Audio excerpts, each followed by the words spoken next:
Okay, onward to part two of the cost of production report for paint gun. This is the dollars part of the production report. So when we stopped last time, we had just recorded the beginning inventory cost up above on the upper right. Now, in the cost of units transferred out, the cost of the items that were that left the department for the month of January, the mixing department, that is. So we start here on the left part of the rectangular box. BICC means beginning inventory equivalent units pertaining to conversion costs. So we go to the BI row on the lower left and the CC column, beginning inventory conversion costs, and we copy the 6,000 units here. All right, that shouldn't be in dollars, but I'm glad that it really was. Let's just go with number. Okay. Oh, God. Okay. Everything's great about this. I love to adjust Excel on the fly. It's a good feeling. Okay.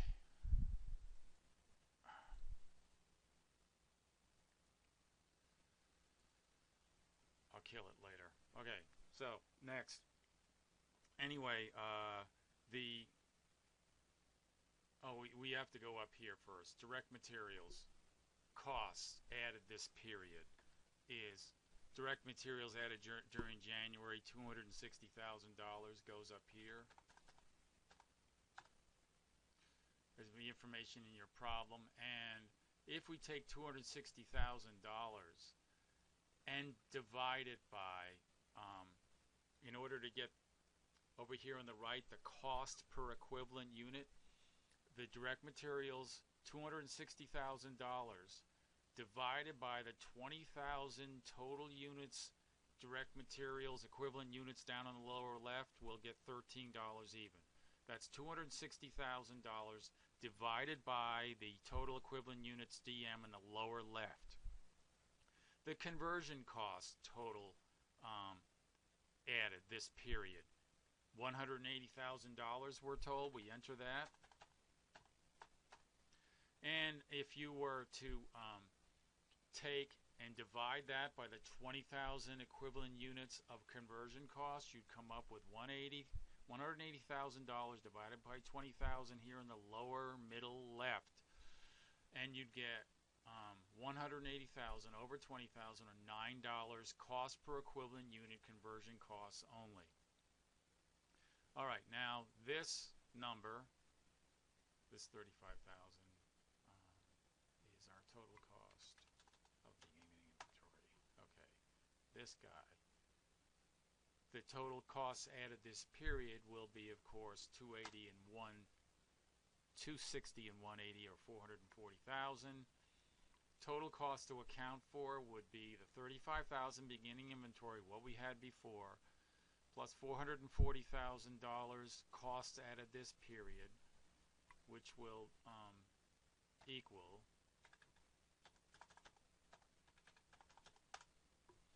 $475,000 total cost to account for.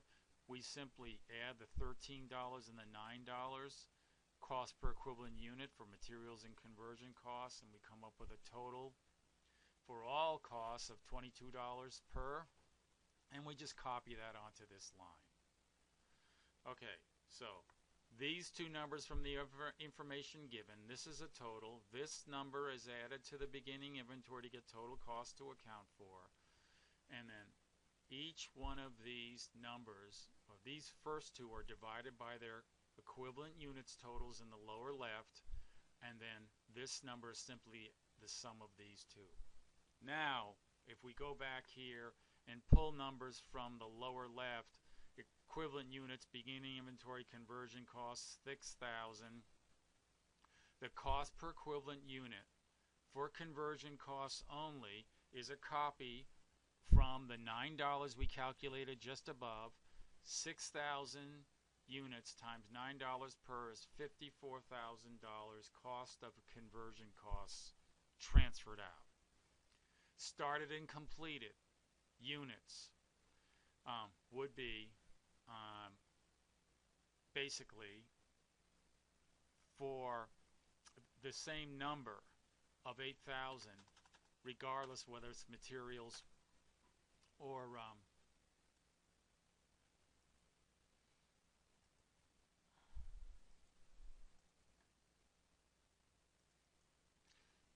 materials or conversion costs. It's the number is 8,000, and 8,000 started and completed times a total cost for per equivalent unit.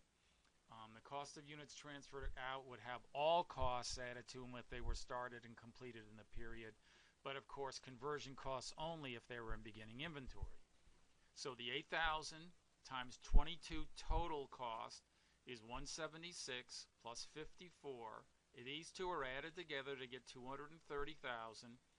We copy the beginning inventory cost of 35, and then we have 265,000 as a total cost of all units transferred out, either whether they were beginning inventory or started and completed in the period.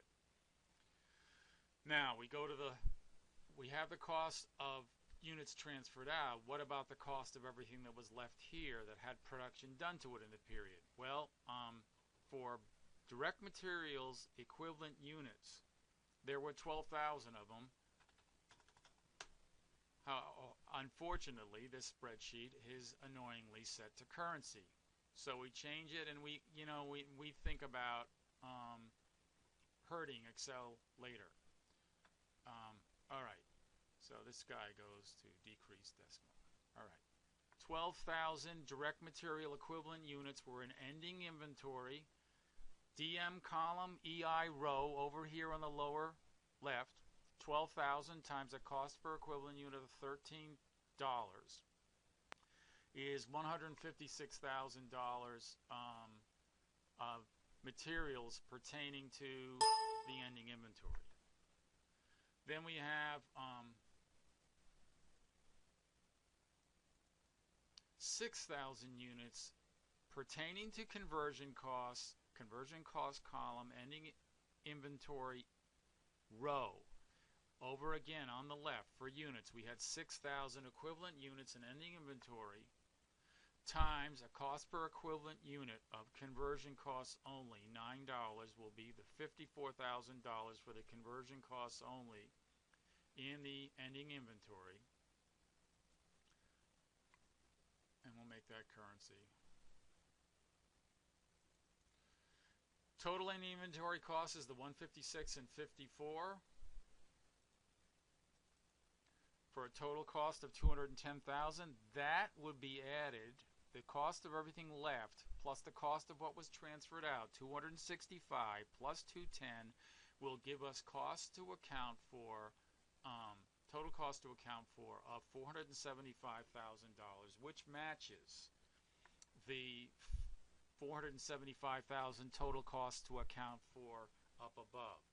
Keep in mind that $475,000 total cost to account for must match in two places.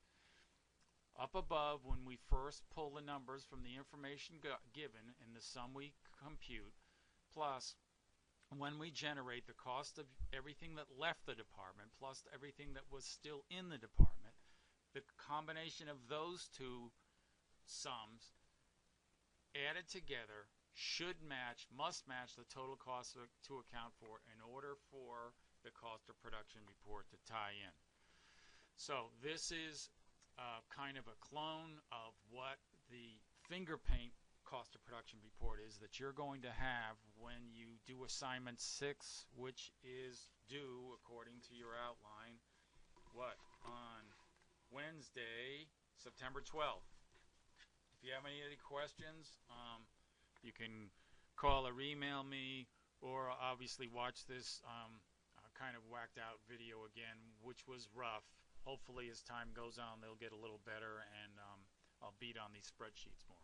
Anyway, so much for that production report. Yes, a final Exit.